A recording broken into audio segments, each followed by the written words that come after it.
بسم اللہ الرحمن الرحیم۔ اللہ تبارک و تعالی کے نام سے شروع جو بڑا مہربان اور نہایت رحم کرنے والا ہے۔ السلام علیکم پیارے دوستو، کیا واقعی دریائے فرات خشک ہو رہا ہے؟ کیا واقعی لوگ اس میں سے سونا نکال رہے ہیں؟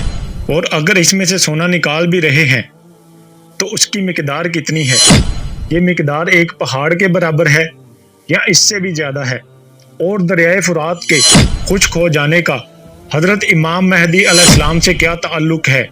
یہی سب کچھ آج کی اس ویڈیو میں تفصیل سے جاننے کی کوشش کریں گے۔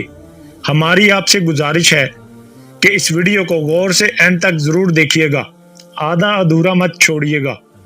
پیارے دوستو، رسول پاک صلی اللہ علیہ وآلہ وسلم نے ارشاد فرمایا، قیامت قائم نہ ہوگی جب تک کہ دریائے فرات سے سونے کا خزانہ نہ نکل آئے۔ لوگ اس خزانے کے لیے لڑیں گے۔ یہ لڑائی اتنی شدید ہوگی کہ 100 میں سے 99 لوگ مارے جائیں گے۔ اس میں ہر ایک اس بات پر لڑ پڑے گا کہ شاید میں بچ جاؤں اور یہ خزانہ میرا ہو جائے۔ پیارے دوستو، حضرت عبداللہ ابن مسعود رضی اللہ تعالی عنہ سے روایت ہے کہ قیامت کی نشانیاں ایسی ہیں جیسے کسی لڑی میں موتی پروئے ہوئے ہوں، اور اگر وہ لڑی ٹوٹ جائے تو وہ موتی پے در پے گرتے چلے جائیں۔ اسی طرح سے قیامت کی نشانیاں بھی ایک کے بعد ایک پوری ہو رہی ہیں۔ ان نشانیوں میں سے بڑی نشانی یہ بھی ہے دریائے فرات کا پانی خشک ہو جانا۔ اس تصویر میں پانی کے درمیان موجود اس پلر سے دریا میں پانی کی سطح بتا رہی ہے جو اگلے ہی کچھ عرصے کے بعد مکمل طور پر خشک ہو جائے گا۔ دریائے فرات کا خشک ہونا ہی جنگ ہرمجدون یا پھر دنیا کی آخری عالمی جنگ کے شروع ہونے کا آغاز ہے۔ روایت ہے کہ رسول اللہ صلی اللہ علیہ وآلہ وسلم نے ارشاد فرمایا، ان قریب دریائے فرات کا پانی خشک ہو جائے گا، اس میں سے سونے کا ایک خزانہ ظاہر ہوگا۔ تم میں سے جو اس وقت موقع پر موجود ہو اس میں سے کچھ بھی نہ لے۔ اس اہم ترین حدیث مبارکہ کے اندر قرب قیامت کے قریب کی ایک اہم ترین پیشن گوئی کی گئی ہے، جس کے مطابق دریائے فرات کا بہاؤ اس دور کے اندر بھی اپنے عروج پر تھا، اور جس کا تصور بھی نہیں تھا کہ یہ کبھی خشک ہوگا۔ اور ان قریب دریائے فرات خشک ہو کر ایسے لوگوں کی آزمائش کرے گا جو کہ دنیا کے مال و زر یا لالچ کا شکار ہوئے ہوں گے یا پھر بے دین ہوئے ہوں گے۔ اس مال کی خاطر وہ ایک دوسرے کو قتل کریں گے۔ دوسری طرف ایسے لوگ ہوں گے جو کہ نبی کریم صلی اللہ علیہ وآلہ وسلم کی حدیث مبارکہ پر ویسے ہی عمل کریں گے جیسے کہ آپ صلی اللہ علیہ وآلہ وسلم نے ارشاد فرمایا کہ اس مال میں سے کچھ بھی مت لینا، کیونکہ یہ آزمائش ان دونوں گروہوں کو بالکل الگ الگ کر دے گی۔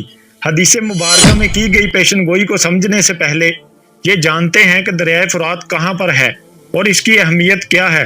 پیارے دوستو، دریائے فرات ترکیہ سے شروع ہوتا ہے، پھر شام اور عراق سے ہوتا ہوا پریشن گلف تک پہنچ جاتا ہے۔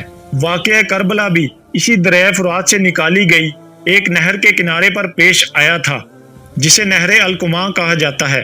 جب امام حسین علیہ السلام اور آپ کے ساتھیوں پر اس دریا کا پانی بند کر کے سب کو شہید کر دیا گیا، اسی لیے روایت کے اندر اس دریا کی بہت ساری فضیلتیں بیان ہوئی ہیں۔ اس دریا کی لمبائی 2900 کلومیٹر ہے اور ترکیہ کے مشرقی حصے سے شروع ہو کر عراق اور شام سے گزرتا ہوا بعض روایات کے مطابق دریائے فرات ایک مقدس دریا ہے جس کے اندر جنت کا پانی بھی شامل ہے، جو 7ویں آسمان پر موجود ایک بہت بڑے درخت سدرۃ المنتہا کی جڑوں سے آ رہا ہے۔ سدرۃ المنتہا ایک بہت بڑا درخت ہے جو 7ویں آسمان پر موجود ہے، اور اس درخت کی جڑیں 6ٹھے آسمان تک پھیلی ہوئی ہیں۔ دریائے فرات کا پانی 6ٹھے آسمان سے زمین پر پہنچ رہا ہے۔